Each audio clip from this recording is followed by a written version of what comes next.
Salut chers auditeurs et bienvenue sur votre chaîne Tunnel du Savoir. Dans cette nouvelle vidéo flash sur les actualités au Niger, nous allons vous donner quelques grandes lignes du renvoi de l'ambassadeur français du Niger. Installez-vous confortablement, on commence. Depuis ces derniers mois, le régime militaire a pris les commandes au Niger comme ses voisins du Mali et du Burkina Faso.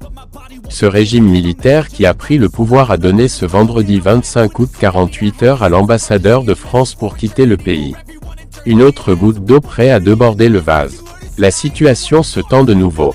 Le régime militaire qui a pris le pouvoir à Niamey le 26 juillet dernier a entamé une procédure d'expulsion contre l'ambassadeur de France au Niger, lui donnant 48 heures pour quitter le pays. Mais quelles sont les réelles causes de cette sanction?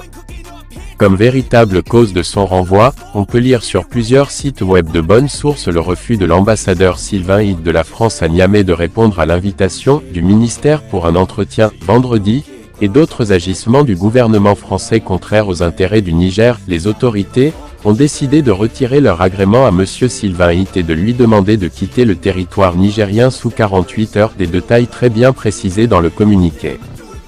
Un communiqué qui témoigne la volonté du pouvoir en place de changer leurs anciens partenaires la France.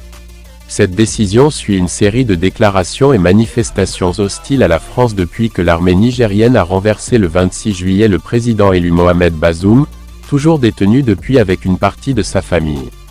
Le régime militaire a en particulier accusé Paris de vouloir intervenir militairement au Niger pour remettre en place Mohamed Bazoum et affirmé que la Communauté économique des États d'Afrique de l'Ouest, CEDEAO, était une organisation à la solde de la France.